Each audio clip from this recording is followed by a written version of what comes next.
गांव की सास के शहरी अंदाज। निधि को विकास से प्यार तो था, पर वो शादी करके उसके साथ गांव में नहीं बसना चाहती थी। मुझे गांव अच्छा लगता है, पर दिक्कत यही है कि मैं वहां रह नहीं पाऊंगी। मुझे वहां के माहौल के बारे में कुछ भी नहीं पता है। अरे माहौल में ढल जाओगी तुम, थोड़ा टाइम तो लो। और विकास गांव में ही रह के ऑर्गेनिक खेती करता है, इतना अलग काम है। और यहाँ शहर में क्या है, कितना प्रदूषण और भीड़ है यहाँ। पर विकास यहाँ आके भी तो खेती कर सकते हैं ना। अरे शहर में एक प्लॉट लेने में जिंदगी भर की कमाई चली जाती है, खेत कैसे लोगे?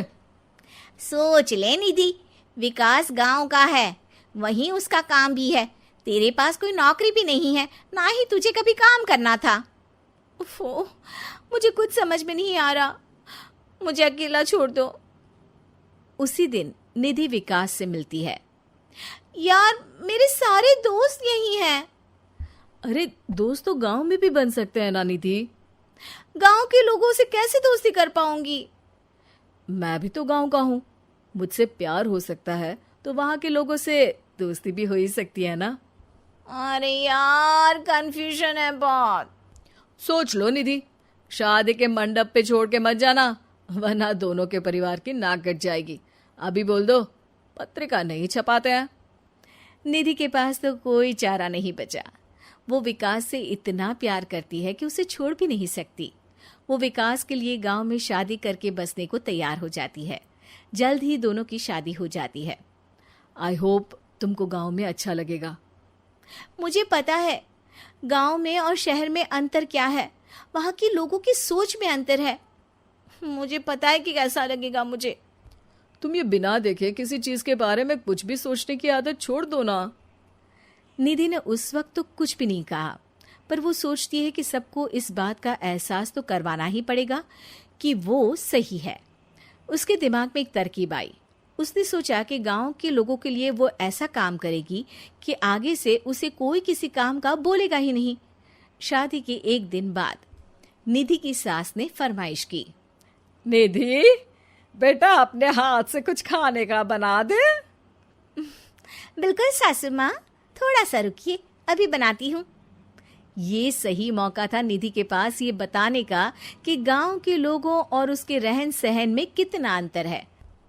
रोटी सब्जी दलिया भाजी खाने वालों के लिए पिज्जा बना देती हूँ, तब इनको समझ में आएगा। न खा पाएंगी, न कभी कुछ बनाने की बात कहेंगे। थोड़ी देर में निधि सास के लिए पिज्जा बनाकर ले आती है।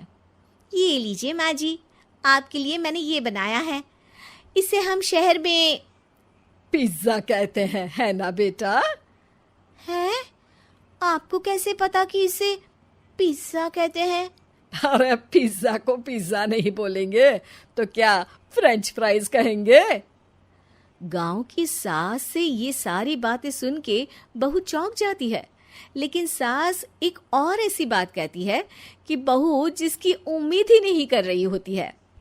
बहू, इस पिज्जा के ऊपर ओरेगानो मिला दे और थोड़ा चिली फ्लेक्स, मजा आ जाएगा। माँ जी, गांव में रह के भी आपको ये सब कैसे पता है? अरे यूट्यूब, टीवी सब खबर रखते हैं हम भी। इंटरनेट है जहाँ, जानकारी है वहाँ। अरे वाह माँ जी। अरे अभी वहाँ मत बोल। अब जब मैं पिज्जा का फोटो लेके फेसबुक पर डालूंगी ना, तो वहाँ कमेंट में जाकर वहाँ बोलना, ठीक है? ठीक है माँ जी। अरे ठीक है माँ जी की जगह ओके मम्मी या ओके मम्मा बोल दिया करना। है? ठीक है, मतलब ओके मम्मा। निधि का तो सर ही घूम जाता है। इतना शहरी बर्ताव तो शहर में रहने वाली निधि की माँ का भी नहीं था।